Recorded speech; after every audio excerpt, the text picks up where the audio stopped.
Bună dragi urmăritori! Bun venit pe canalul nostru! Te afli la adresa potrivită, unde poți accesa instantaneu cele mai recente știri. Viața personală a lui Ibrahim Çelikçol a fost întotdeauna în atenția publicului, dar recent actorul a surprins pe toată lumea cu o mărturisire profund emoționantă. Într-un interviu exclusiv, renumitul actor a dezvăluit ceea ce mulți considerau un secret bine păstrat. M-am îndrăgostit de femeia nepotrivită. Aceste cuvinte au rezonat în inimile urmăritorilor săi, care l-au admirat întotdeauna pentru imaginea sa de bărbat puternic, dar în acest moment, vulnerabilitatea sa a fost expusă sfâșietor. Reflecția lui Ibrahim Çelikçol nu numai că dezvăluie complicațiile vieții sale amoroase, ci și modul în care aceste suișuri și coborâșuri emoționale i-au modelat caracterul. În timpul conversației, Ibrahim Çelikçol a explicat cum dragostea sa pentru o anumită femeie l-a condus pe un drum pe care nu și-a imaginat niciodată că îl va urma. În ciuda avertismentelor din partea prietenilor și a celor dragi, el s-a dat totul acestei relații. Cu toate acestea, așa cum se întâmplă adesea în poveștile de dragoste complicate, promisiunile și speranțele s-au năruit în timp, lăsându-l cu inima frântă. M-am simțit prins între ceea ce îmi doream și ceea ce era cu adevărat potrivit pentru mine, a împărtășit actorul cu o sinceritate neobișnuită. Această mărturisire a arătat clar că, deși mulți îl văd ca pe o figură a succesului, el este, de asemenea, uman și susceptibil la durerea relațiilor eșuate. Ceea ce a fost cel mai surprinzător în declarația sa a fost modul în care și-a exprimat sentimentele. Onestitatea cu care a vorbit despre dragostea sa eșuată i-a făcut pe adepții săi să-l privească diferit.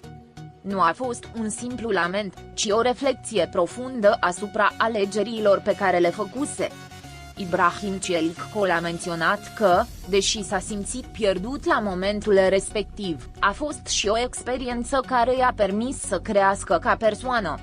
Am învățat că nu toate relațiile sunt ceea ce par, a spus el cu un ton de autocomprehensiune.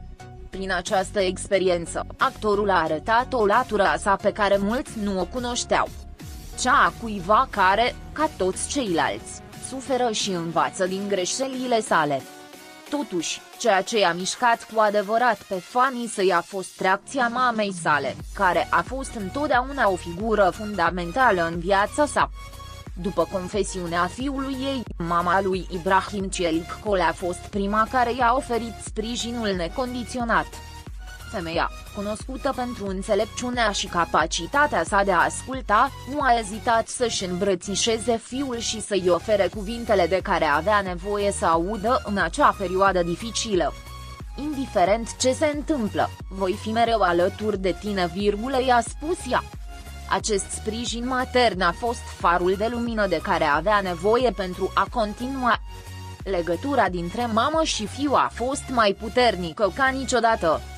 Importanța sprijinului familial a fost subliniată de Çelikçol, care a spus că dragostea mamei sale l-a ajutat să vadă lucrurile dintr-o perspectivă diferită.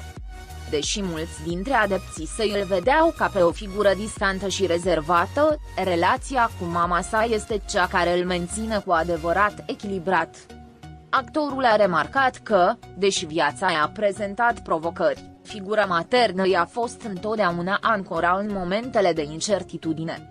Ea m-a învățat că, indiferent cât de întunecat este drumul, există întotdeauna un motiv să continui, a comentat el, dovedind că, în ciuda durerii, poți găsi întotdeauna alinare în cei din jur. Sfârșitul confuz al relației sale i-a învățat multe lecții. Ibrahim Çelikçol a recunoscut că, deși a fost o iubire profundă, așteptările pe care le avea de la persoana iubită nu se potriveau întotdeauna cu realitatea. În mintea lui, totul se potrivea perfect, dar, în cele din urmă, și-a dat seama că iubirea nu este întotdeauna suficientă pentru a susține o relație. Această învățare dureroasă i-a permis să se maturizeze și să înțeleagă că nu poți forța ceva ce nu este menit să fie. Uneori, dragostea nu este suficientă pentru a salva ceva ce nu are viitor, a reflectat el, cu o seriozitate pe care doar cineva care a experimentat durerea reală a unei despărțiri o poate înțelege. De-a lungul conversației, Ibrahim Celikcol a menționat și cât de dificil a fost să-și recunoască public greșelile. Ca actor, viața sa personală a fost întotdeauna sub control, dar deschiderea inimii sale în acest fel a fost un pas important. Prin cuvintele sale, le-a arătat urmăritorilor săi că până și oamenii care par să aibă totul sub control au și momente de fragilitate. Această vulnerabilitate l-a apropiat de publicul său, care în multe cazuri i-a urmărit cariera încă de la începuturile sale la televizor. Oamenii au început să-l vadă nu doar ca pe un actor talentat, ci și ca pe o ființă umană care trece prin aceleași greutăți ca oricine. Relația sa cu mama sa, care a fost unul dintre pilonii vieții lui Ibrahim Celikcol, i-a permis să înțeleagă că nu era singur în durerea sa. Deși mulți oameni s-ar fi putut simți rușinați sau prinși în capcana emoțiilor lor, Ibrahim Celikcol a înțeles că exprimarea acelor sentimente a fost un pas spre vindecare. Oamenii cred că a fi puternic nu înseamnă a arăta slăbiciune, dar am învățat că a fi puternic înseamnă și a putea admite că ai nevoie de ajutor, a spus el cu umilință. Această revelație, pe care mulți au considerat-o profundă, a fost un mesaj de speranță pentru cei care trec prin situații similare. Situația a stârnit, de asemenea, dezbateri în rândul fanilor săi. Mulți și-au exprimat sprijinul necondiționat, afirmând că actorul a dat dovadă de un curaj impresionant, fiind sincer în legătură cu emoțiile sale. Cu toate acestea, au apărut și câteva comentarii mai critice, care i-au pus la îndoială vulnerabilitatea publică. În ciuda criticilor, Ibrahim Celikcol a rămas calm și senin. Nu am nevoie de aprobarea nimănui pentru a fi cine sunt, a declarat el. Această atitudine încrezătoare în sine a reflectat maturitatea cu care se confruntă acum cu suișurile și coborâșurile emoționale. În mijlocul furtunii emoționale, Ibrahim Celikcol a găsit o modalitate de a învăța și de a crește. Introspecția care a urmat despărțirii l-a ajutat să se înțeleagă mai bine pe sine și de ce are cu adevărat nevoie într-o relație. Dragostea nu înseamnă să găsești pe cineva perfect, ci pe cineva cu care să-ți poți împărtăși imperfecțiunile, a reflectat el. Această perspectivă mai matură l-a transformat într-o persoană mai echilibrată, care acum știe ce să caute la un partener. Între timp, zvonurile despre viața sa amoroasă continuă să circule, dar actorul a învățat să stea departe de bârfe. Oamenii pot spune ce vor, dar eu sunt stăpânul vieții mele, a exprimat el. Serenitatea sa în fața presiunii presei reflectă modul în care a găsit un echilibru între faimă și bunăstarea personală. În ciuda dificultăților, Ibrahim Celikcol continuă să meargă mai departe, știind că iubirea de sine este cheia vindecării și a merge mai departe.